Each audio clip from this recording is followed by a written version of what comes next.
আজকের রেসিপি আলু বেগুন দিয়ে মাছের ঝোল। তার জন্য আমি এখানে তেলাপিয়া মাছ নিয়ে নিয়েছি। তার মধ্যে দিয়ে দিলাম নুন আর হলুদ। নুন আর হলুদটা ভালো করে মাখিয়ে নেব। মাখিয়ে নিয়ে 15 মিনিটের জন্য রেখে দেব।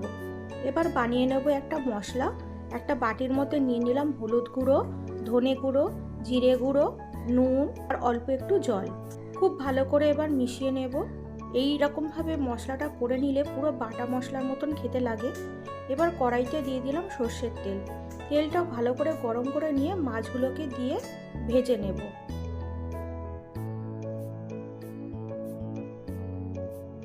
মাছগুলোকে আমি এক পিঠ ভাজা হয়ে গেছে, আর এক পিঠ ভেজে নেব। তবে বেশি কড়া করে ভাজবো না, ঝোলের মাছ যেহেতু হালকা করে ভাজবো। মাছগুলো ভাজা হয়ে গেছে, তুলে নিলাম।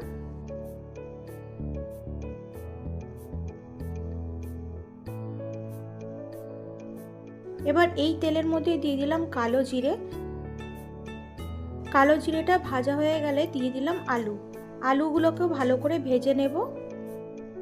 আমি এখানে ঢাকা দিয়ে ভাজছি যাতে আলুগুলো তাড়াতাড়ি সিদ্ধ হয়ে যায়। আলুটা ভালো করে ভাজা হয়ে গেছে, দিয়ে দিলাম বেগুন। বেগুন দিয়েও ভালো করে ভেজে নিয়ে দিয়ে দিলাম টমেটো। টমেটো যতক্ষণ না গলে যাচ্ছে ততক্ষণ একটু ভালো করে নাড়িয়ে নেব। তার মধ্যে আগে থাকতে বানিয়ে রাখা মশলাটা দিয়ে দিলাম। মশলাটা দিয়ে খুব ভালো করে কষিয়ে নিয়েছি। এবার দিয়ে দিলাম গরম জল। অবশ্যই গরম জল দেবেন। এই সময় যদি ঠান্ডা জল দেন স্বাদটা একদম বাজে হয়ে যাবে। ঢাকনা দিয়ে দিলাম। আলু আর বেগুন খুব ভালো করে সিদ্ধ হয়ে গেছে। দিয়ে দিলাম ভেজে রাখা মাছ আর কাঁচা লঙ্কা। মাছ আর কাঁচা লঙ্কাটা ঝোলের সঙ্গে ভালো করে মিশিয়ে নিলাম। আবার ঢাকা দিয়ে দিলাম। মাছটা ফুটে গেলেই রেডি মাছের ঝোল। গরম ভাতের সাথে জমে যাবে।